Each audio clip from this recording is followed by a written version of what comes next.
Penghapus dosa. Ya, yang kedua. Kenapa penghapus dosa? Rasulullah Shallallahu Alaihi Wasallam menyatakan dalam sebuah hadis bahwa barang siapa yang melaksanakan ibadah haji kemudian tidak melaksanakan 3 perkara. Ini sering disampaikan ketika manasik haji. Ibu tolong jangan lakukan 3 perkara ketika nanti ibadah haji. Apa? Fala rafatha wala fusuqa wala jidala fil hajj. 1, jangan berkata kotor. Yang kedua, jangan melakukan fasik, perbuatan maksiat. Yang ketiga, jangan berdebat, bertengkar, apalagi berkelahi, pukul-pukulan. Mulut bertengkar saja tidak boleh. Barang siapa yang berhaji tapi kemudian menjauhi 3 yang perkara ini, maka kata Rasul kayaumi waladathu ummuh, maka seperti di mana hari ia dilahirkan oleh ibunya. Dalam arti apa? Apakah jadi bayi lagi? Tidak. Yang sudah tua tidak akan jadi bayi lagi. Kata Rasul akan seperti orang yang baru lahir. Kullu mauludin yuladu alal fitrah. Setiap anak yang dilahirkan ke alam dunia lahir dalam keadaan suci. Dalam arti orang yang pulang dari haji kembali ke tanah suci. Begitu juga dia kembali dalam keadaan fitrah suci. Luar biasa. Itu yang kedua. Kenapa di tanah suci bisa menghapus dosa? Kita lihat kisah Nabi Adam alaihissalam. Nabi Adam alaihissalam diturunkan. Wa qulna bitu ba'dukum li ba'din adu. Nabi Adam ketika berbuat kesalahan diturunkan. Nabi Adam di India, Siti Hawa di Jeddah. Ya, Jeddah itu bahasa Arab. Jeddah artinya ini, ya, artinya ini. Nabi Adam puluhan tahun berdoa kepada Allah, bertaubat, Rabbana zalamna anfusana wa in lam taghfir lana wa tarhamna lanakunanna minal khasirin. Ya Allah, ya Tuhan kami zalim kepada diri kami sendiri, kata Nabi Adam. Wa in lam taghfir lana, kalau seandainya Engkau ya Allah tidak mengampuni kami, lanakunanna minal khasirin, yakin kami termasuk orang yang merugi. Puluhan tahun Nabi Adam bertaubat, tapi diterima hanya di kota Mekah. Itulah utamaannya. Maka Nabi Adam bertemu dengan Siti Hawa di mana? Di padang Arafah.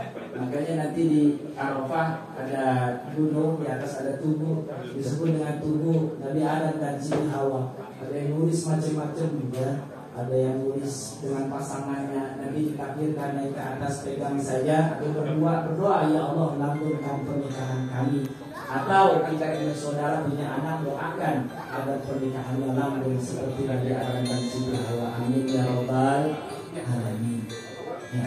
Nabi Adam diterima tobatnya, disuci di kota suci Mekah. Maka dengan seperti itulah kita berangkat pulang ke Indonesia. Alhamdulillah. Ini lagi walimatus safar sama di KBIH ya. Ya, Kang Dayat di mana? Jadi kita maksudnya batasan ya? Sama kalau Oke. Iya. Iya. Iya, siap. Cuma ya. Amin. Ntar di calling lagi ya. Ya. Assalamualaikum. Waalaikumsalam.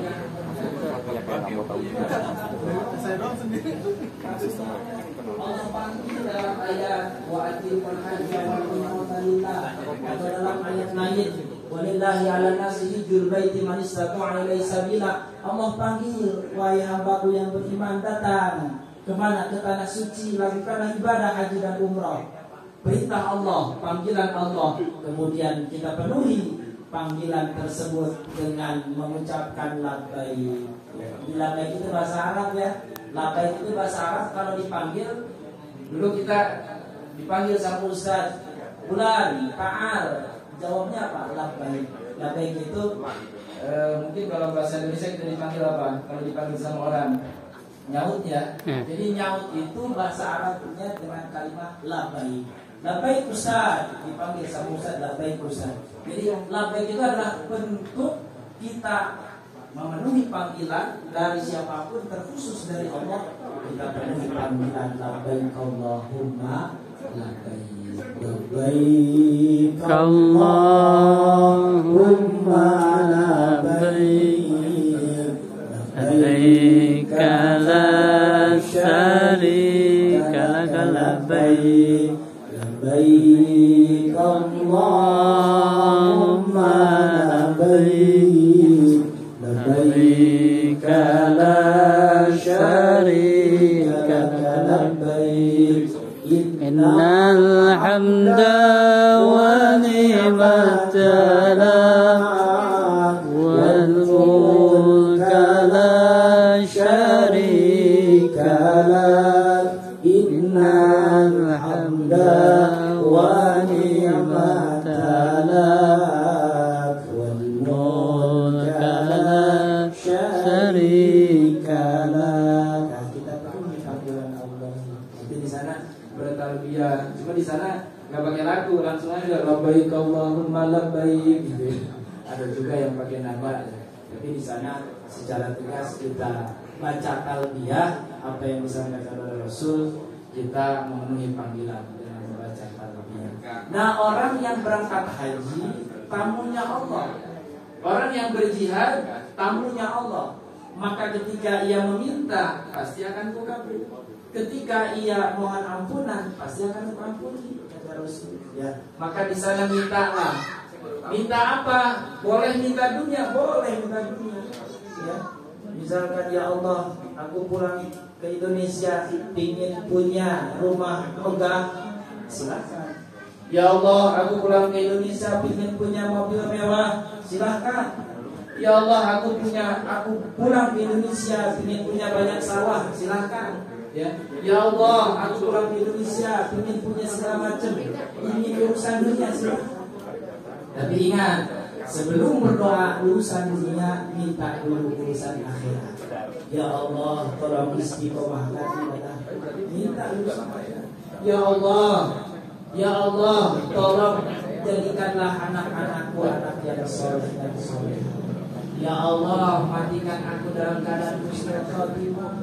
Ya Allah, bangkitkan aku bersama orang-orang soleh. Ya Allah, mudahkan urusan agamaku. Ya Allah, masukkan aku dalam surga. Nah, itu urusan akhirat. Jadi sebelum minta dunia, mintalah ibadah, mintalah doa yang berkaitan dengan akhirat. Itu ya. Sebab kenapa kita harus mementingkan akhirat? Karena dulu ada orang berdoa kok urusannya dunia aja, biar bisnisnya lancar, biar supaya jabatan naik. Memang Allah kabulkan. Kata Allah, wa minan nasi may yaqulu rabbana atina fid dunya wa ma lahu fil akhirati min khalaq. Ada sebagian manusia yang ketika haji meminta urusan dunia, tapi hanya dunia saja, namun urusan akhiratnya dia tidak mendapatkan pahala sedikit. Itu berakhirat rugi dong, ya, karena doanya telah terkabul, urusan dunia saja. Tapi yang Allah sampaikan, wa minhum may yaqulu rabbana atina fid dunya hasanah wa fil akhirati hasanah wa qina adzabannar. Nah, itu yang Allah ajarkan, bahwa sebagian manusia ada yang berkata, ya Allah, rabbana atina, ya Allah, berikanlah kepada kami, rabbana atina fid dunya hasanah, di dunia kebaikan. Silahkan minta urusan dunia, kebaikan di dunia. Wa fil akhirati hasanah, di akhirat juga mendapatkan kebaikan. Wa qina adzabannar, dan jagalah kami dari siksa neraka. Nah, itu yang mantap. Makanya nanti ketika di Mekah berbanyak doa, Rabbana atina fid dunya hasanah wa fil akhirati hasanah wa qina adzabannar. Insyaallah semuanya sudah hafal. Disebut dengan doa sapu jagat. Ya. Kenapa sapu jagat? Seluruh kebutuhan dunia akhirat cukup dengan satu doa. Ibu punya hutang, ibu punya masalah dengan keluarga, ibu punya masalah dengan teman, kantor dan lain sebagainya, cukup dengan satu doa, semuanya disapu rata dan Allah akan menjawab kebutuhan dunia dan akhirat. Amin ya rabbal alamin. Yang ketiga, yang keempat, keutamaan ibadah haji adalah ya Allah Subhanahu wa taala akan berikan kesehatan, jaminan kesehatan. Nabi Daud alaihissalam bertanya kepada Allah, wahai Allah, apa sih yang didapat bagi hamba Allah yang mau mengunjungi kota suci Mekah, yang mau mengunjungi Baitullah?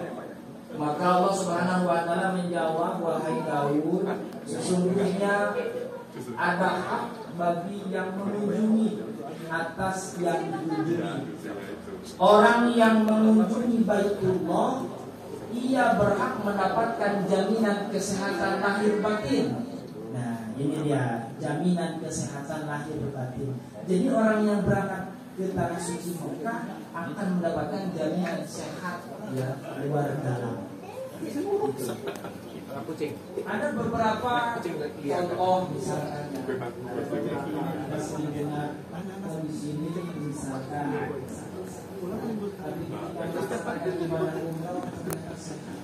lancar 9 hari tidak ada masalah. Kalau saya dulu pernah punya kucing tapi pengalaman saya punya jamaah ya. Kemarin beliau melaksanakan umroh. nggak bisa juga. Sudah sakit dari puasa yang kemarin, ada pembengkakan di kaki. Ternyata bulan Januari melaksanakan ibadah umroh dan dia berdoa, ya Allah di sana, ya Allah tolong sembuhkan kaki saya ya seperti sedia kala. Berangkat dari Indonesia ke bandara pakai kursi roda. Di bandara sampai di sana, di bandara sampai umroh yang pertama masih pakai kursi roda. Ternyata doanya dijawab. Umroh di hari kedua kursi rodanya lepas. Dia jalan sampai umroh yang ketiga dia bisa jalan. Sampai pulang ke Indonesia ternyata kakinya sudah lepas. Dan sekarang dia bersyukur ya atas nikmat Allah karena permintaan doanya dijawab oleh Allah. Apa mintanya? Ya Allah sembuhkanlah kaki saya seperti sedia kala. Sekarang alhamdulillah beliau setiap hari ya pada subuh ngaji dengan saya atas rasa syukur yang beliau rasakan bahwa kakinya sudah mulai kembali. Luar biasa, umurnya sudah di atas 60 tahun pensiunan, tapi beliau yakin bahwa dengan keberkahan menunaikan ibadah haji atau umroh ya, berdoa dengan tulus, keyakinan akan memberikan kesehatan. Dan banyak cerita kisah-kisah yang lain dari jamaah haji kita, kali jamaah umroh yang betul-betul memang melaksanakan ibadah sudah Allah menjawab. Nanti diminta kesehatan dunia robbal. Ada yang minta dimudahkan urusan supaya dipermudah punya anak-anak ya, ada gitu. Dengan biasanya beli kurma muda ya, atau ada yang pakai buah zuriat dan yang sebagainya, bawa air kurma dan lain sebagainya. Itu permohonan doa kita kepada Allah Subhanahu wa taala. Jadi utama ibadah haji disehatkan jasmani dan rohani. Kemudian berikutnya akan diberikan kemudahan, kekayaan atau dihilangkan segala kemiskinan. Ya. Jadi kata Rasul ikutkanlah umrah kepada haji, karena keduanya itu adalah menghilangkan kemiskinan. Seperti mana pembakaran itu menghilangkan karat pada besi, emas dan perak. Jadi dengan wasilah berangkat haji kemiskinan akan dihilangkan. Ya, Ustaz, kalau saya susah hidupnya ya, gitu ya. Silakan usahakan nabung untuk berangkat. Paling minimal umroh. Paling minimal usaha kita daftar haji ya. Nanti entah kapan bisa dipanggil oleh Allah. Ada yang mungkin nunggunya 15 tahun ya. Ada yang 7 tahun ya seperti Pak Ubi 9 tahun baru dipanggil oleh Allah. Ada yang langsung murah kalau cuma 24.000 US dollar ya, langsung dipanggil oleh Allah kurang lebih 400 juta langsung berangkat suami istri. Uangnya dari mana? Berdoa aja di sepertiga malam, jam 2 malam, bangun jam 1, jam 2 malam berdoa, ya Allah, aku ingin berangkat haji di umurku yang masih muda. Yakin entah dari mana, ya entahkah ada yang saya yakin, ya namanya haji kosasi, kosnya boleh kasih, ya. Atau misalkan ada jamaah yang minta ya supaya keluarganya didampingi, ada ya. Jadi dari manapun caranya Allah telah persiapkan, namun yang terpenting adalah kita mau berdoa kepada Allah Subhanahu wa Ta'ala. Jadi utamanya adalah dihilangkan dari kemiskinan ya.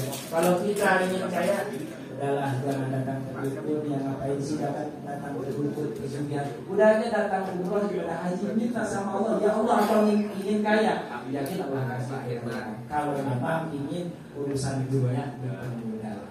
Ya. Kemudian yang berikutnya, keutamaan ibadah haji apa? Dilipat gandakan pahalanya, ya, dilipat gandakan pahalanya, bahwa ibadah haji adalah ibadah yang betul-betul Allah tanggung dalam tanggungan Allah. Dimana kalau seandainya Allah wafatkan, yakin Allah masukkan ke dalam surga. Jadi berapa banyak jamaah haji yang meninggal dunia, yakin balasannya dalam surga, karena sudah jaminan dari Rasulullah, dari Allah Subhanahu wa Ta'ala. Nanti di sana di mana yang kuburnya, misalkan ya, ada yang kuburan ada waktu yang di mana ada, ya. Jadi tak peduli kuburan di mana, yang penting masuk surga. Ya, cuma memang keluarganya di mana. Kalau kasih misalkan ya ziarahnya sampai umroh, berarti sekali-sekali saya umroh ziarah ke makam almarhum yang meninggal di sana. Karena tidak mungkin di Indonesia ya. Dan seandainya pulang ke Indonesia, apa yang akan didapat? Pahala dan dunia. Jadi pulang ke Indonesia itu, kalau misalkan bawa uang, mungkin bawa uang berpuluh-puluh koper, tapi ini yang dibawa adalah pahala, tidak terlihat. Makanya orang yang pulang dari haji itu wajahnya bercahaya, bau kiswahnya juga masih ada gitu ya. 40 hari itu nanti suasana di tanah suci masih ada. Bahkan sholat di Masjidil Haram pahalanya berapa kali lipat? 100.000 kali lipat. Satu kali sholat. Contoh sholat zuhur di Masjidil Haram berapa pahalanya? 100.000 kali lipat. Coba kalau di Indonesia cuma sekali. Ya. Coba bayangkan, mungkin kalau kita sholat dikasih uang 100.000, kira-kira mau nggak sholat dikasih uang 100.000 satu kali sholat? 5 kali sholat berarti 500.000. Cuma sholat saja 15 juta, kita pegang uang sebulan ya. Nah itu sholat di Masjidil Haram berapa berarti? 15 juta dalam sebulan pahalanya. Ya, dilipat gandakan tadi 100.000 pahala itu sholat di Masjidil, 1.000 pahala sholat di Masjid Nabawi, ya, di Masjid Rasul di Madinah. Nanti satu kali sholat, makanya sebisa mungkin jamaah haji sholatnya jangan dihentikan, atau jamaah umroh sholatnya jangan dihentikan. Sholat itu jalan, setiap langkah dapat pahala, Allah hapus dosanya, Allah angkat derajatnya, Allah mudahkan urusannya. Sholat di Masjidil Haram karena pahalanya luar biasa. Maka pantas orang yang pulang dari haji membawa pahala yang luar biasa. Ada lagi, Pak Haji, kok setelah pulang haji kok jarang ke masjid? Dijawab kata Pak Haji, saya pahalanya sudah banyak. Jadi salah ya. Jadi pulang dari haji itu bukannya kita sholat itu makin malas, tapi sholatnya semakin kencang. Itu salah kaprah memahami hadis. Oh, saya pahalanya udah banyak di Masjidil Haram, ratusan ribu. Jadi di Indonesia udah nggak usah ke masjid. Nah itu harus dikirain. Dan jangan seperti itu. Yang terakhir, utama ibadah haji apa? Bahwa ibadah haji yang paling besar pahala utama dari Allah adalah surga. Laisa saja, tidak ada lagi balasan yang akan Allah berikan bagi orang yang ibadah haji. Hajinya haji mabrur kecuali surganya Allah Subhanahu wa Ta'ala. Dapat surga. Ya. Jadi surga. Tapi syaratnya apa? Haji yang mabrur. Mabrur itu baik. Rasulullah SAW kasih ciri-ciri kisi-kisi apa sih haji mabrur itu? Paling tidak yang Rasul katakan, satu itu thayyibul kalam, Ya, ucapannya baik karena mengaplikasikan tadi di ayat Allah fala rafata wala fusuqa wala jidala fil hajj. Ucapannya baik, santun ke anak, santun ke istri, santun ke orang tua, santun kepada keluarga, paman, bibi, tetangga, semuanya bertutur kata yang baik ya. Jadi tidak ada caci maki dalam diri. Yang kedua adalah ifsya'us salam. Ya, memperluas atau menyebarkan salam kepada siapapun. Ketemu yang suka nyapu di depan rumah, assalamualaikum Pak, baru datang, nah, assalamualaikum. Ketemu teman lama, assalamualaikum. Ketemu saudara di jalan, assalamualaikum. Jadi lebih banyak mengucapkan salam. Kan salam itu ya, yang wajib jawabnya. Kalau memulainya itu sunnah, tapi pahalanya lebih banyak orang yang memulai. Padahal sudah memulai salam adalah sunnah, tapi pahalanya lebih banyak orang yang memulai. Nah, ciri yang kedua itu adalah ifsya'us salam, orang yang malu. Yang ketiga adalah it'amul ta'am, memberikan makanan. Jadi setelah pulang dari nanti berikan makanan kepada yang membutuhkan. Ada yang minta-minta kasih makan. Ada misalnya orang lewat di depan kasih makan. Ada tetangga kasih makan. Ada anak kecil kasih makan. Ada kucing kasih makan. Ada semut. Pernah nggak ibu kasih makan ke semut? Pernah nggak? Hah? Belum pernah ya? Ya. Itu ada sedekah Bu. Jadi kita kadang banyak semut nih di bulan nih. Coba ibu siapkan wadah kecil ya, 1 sendok aja nggak habis Bu seminggu semua. 1 sendok nggak habis. Ya. Coba ibu simpan di pojok rumah atau di depan rumah sedekah semua. Dan kita biasanya kasih makan ikan, kasih makan kucing ya. Belum pernah dengar saudara tersebut ya, tapi itu bisa dilakukan. Kenapa? Karena itu mempermudah urusan kita. Jadi jangan anggap kita sedekah itu hanya kepada manusia, ke hewan juga. Ada burung yang suka terbang di atas, ya udah di depan rumah sebarkan makanan burung. Nanti burung datang sendiri. Nah, semakin banyak burung yang datang, semakin banyak yang burung. Jadi sedekah itu jangan terbatas kepada manusia. Jadi kepada semua makhluk Allah silahkan bersedekah. Ya, nanti dicobalah masing-masing ya sedekah, tapi bukan ke manusia. Rasakan keberkahan daripada memberikan sedekah it'amul ta'am kepada sesama. Ya, yang terkhusus haji mabrur itu paling tidak karena haji itu adalah rukun Islam yang kelima. Maka setelah pulang ke rumah nanti harus melaksanakan yang 5 ya. 1 syahadat ya. Syahadat ada 2, syahadat kepada Allah dan kepada Rasul. Berarti kalau kepada Allah banyak zikir. Apa zikirnya? La ilaha illallah. Banyak zikir. Yang kedua syahadat kepada Rasul, berarti banyak sholawat. Sallallahu alaihi wasallam. Banyak sholawat. Kemudian rukun Islam yang kedua sholatnya jangan bolong. Ya, sholatnya jangan bolong. Terkhusus qobliyah ba'diyah jangan bolong. Ya, itu sholat. Ditambah lagi nanti ada sholat duha, ada sholat tahajud. Nah itu. Kemudian yang ketiga menunaikan zakat. Zakat ada zakat fitrah, ada zakat kebun, ya, ada zakat mal, ada zakat profesi dan lain sebagainya. Nanti zakatnya lebih dihitung lagi, diperbagus lagi. Kemudian yang keempat adalah melaksanakan puasa di bulan Ramadan. Nah, orang yang sudah berangkat haji ibadah puasanya khusus. Yang tadi nomor 5 ibadah haji, aplikasinya yang lebih bijaksana, lebih santun, lebih banyak mendoakan orang lain, dan lebih banyak ya bertawadu, ya, lebih banyak melaksanakan ibadah taat kepada Allah Subhanahu wa Ta'ala. Kira-kira mungkin itu saja ya yang bisa disampaikan seputar dengan keutamaan haji. Mudah-mudahan ibu-ibu, bapak-bapak yang ada di sini semua, kita semuanya bisa melaksanakan haji ya.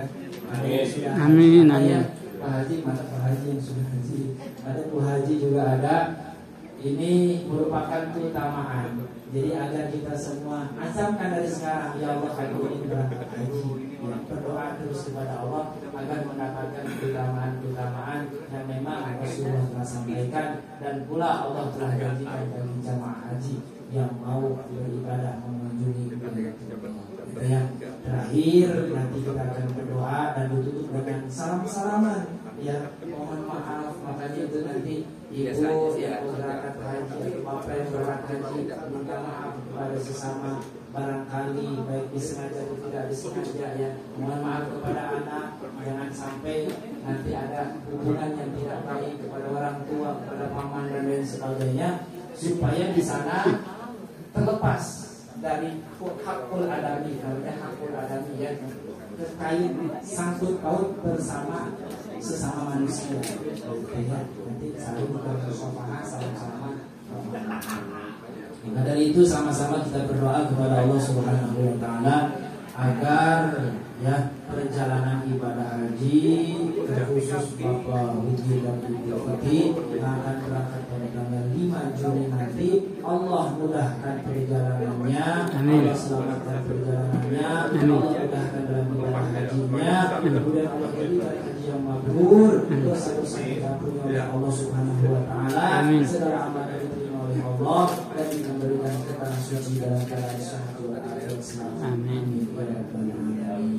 هذه الدنيا ونقول نية صالحة إلى حضرة النبي المصطفى شفاعة رسول الله. الفاتحة. أعوذ بالله من الشيطان الرجيم. بسم الله الرحمن الرحيم. الحمد لله رب العالمين الرحمن الرحيم مالك يوم الدين إياك نعبد وإياك نستعين اهدنا الصراط المستقيم صراط الذين أنعمت عليهم غير المغضوب عليهم ولا الضالين آمين. أستغفر الله العظيم أستغفر الله العظيم أستغفر الله العظيم. الحمد لله رب العالمين حمدا يوافي نعمه ويكافئ مزيده.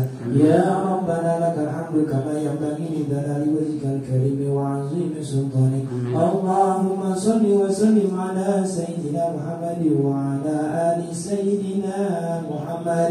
اللهم اغفر لنا ذنوبنا ولوالدينا وارحمنا وارحمهم كما ربونا صغارا. اللهم بجاه نبيك محمد صلى الله عليه وسلم وبمعجزة الأنبياء والمرسلين وبكرامة الأولياء والشهداء والصالحين والتابعين والعلماء الآمنين والمصنفين المخلصين وجميع الملائكة المقربين أن تحصل مقاصدنا ومطالبنا من أمور الدنيا والآخرة وسبيل الخير وأن تجعلنا من جملة عبادك السعادة والفلاح واختمنا بحسن الخاتمة. يا الله بها يا الله بحسن الخاتمة وعاتنا بطريق الهداية والاستقامة وارزقنا رزقا حلالا طيبا وعملا متقبلا وعلما نافعا بجاه نبيك محمد صلى الله عليه وسلم خصوصا لأبينا بابا هدي وإبو فيدي. اللهم اجعل حجهما حجا مبرورا وسعيهما سعيا مشكورا وتجارتهما تجارة لن تبور وذنوبهما ذنوبا مغفورا وأعمالهما عملا متقبلا بجاه نبيك محمد صلى الله عليه وسلم. اللهم صحح أجسادهما اللهم سلمهما في سفرهما اللهم سلمهما في سفرهما بجاه نبيك محمد صلى الله عليه وسلم وبجاه نبيك محمد صلى الله عليه وسلم. ربنا تقبل منا إنك أنت السميع العليم وتب علينا إنك أنت التواب الرحيم. ربنا آتنا في الدنيا حسنة وفي الآخرة حسنة وقنا عذاب النار. بفضل سبحان ربك رب العزة عما يصفون وسلام على المرسلين والحمد لله رب العالمين. بسر الفاتحة. أعوذ بالله من الشيطان الرجيم. بسم الله الرحمن الرحيم. الحمد لله رب العالمين الرحمن الرحيم مالك يوم الدين إياك نعبد وإياك نستعين اهدنا الصراط المستقيم صراط الذين أنعمت عليهم غير المغضوب عليهم ولا الضالين. Rangkaian acara telah kita laksanakan, telah kita panjatkan doa, mudah-mudahan doa kita dikabul oleh Allah Subhanahu wa taala. Saya mohon maaf dari segala kesalahan, baiknya dari Allah, ya, kurang baiknya dari saya pribadi. Mohon diberikan pintu maaf yang sebesar-besarnya. wal afu minkum. Nanti terakhir kita salam-salaman, ya bermusafahah, saling maaf-maafkan, kemudian diiringi dengan talbiyah. Sekian dari saya, wabillahi taufiq wal hidayah. Wassalamualaikum warahmatullahi wabarakatuh. Silakan Bapak Alwi dan Ibu Putih. Di mana nih dirinya? Silakan dirinya di depan, nanti Bapak. Bagian di sini, silakan di sini. Nanti Bapak langsung makan dari ya bisa. Ya, silakan yang dari mana dulu ya? Silakan sama-sama kita bermusafahah, salam-salaman, saling memaafkan untuk kelancaran perjalanan beliau berdua. Ya. Labbaik Allahumma labbaik, labbaik la syarika lak labbaik, labbaik Allahumma labbaik, labbaik la syarika lak labbaik, innal hamda wa ni'mata lak wal mulka la syarika lak, innal hamda wa ni'mata lak wal mulka la syarika lak, labbaik Allahumma labbaik, labbaik la syarika lak, labbaik Allahumma labbaik, labbaik la syarika lak, innal hamda wal ni'mata lak wal mulka la syarika lak, innal hamda wa ni'mata lak wal mulka la syarika lak, labbaik Allahumma labbaik, labbaik la syarika lak,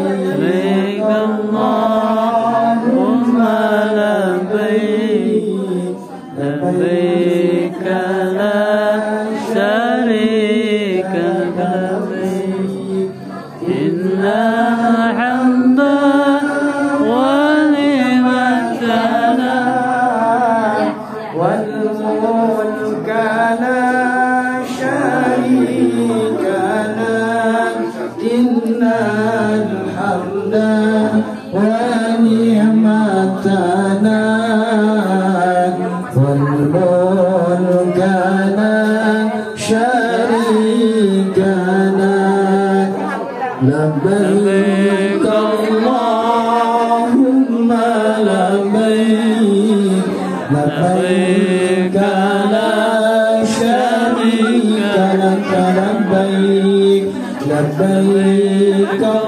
Allahumma labbaik, labbaik la syarika lak, labbaik, innal hamda wa ni'mata lak wal mulka la syarika lak, innal hamda wa ni'mata lak wal mulka la syarika lak wal mulka la syarika lak.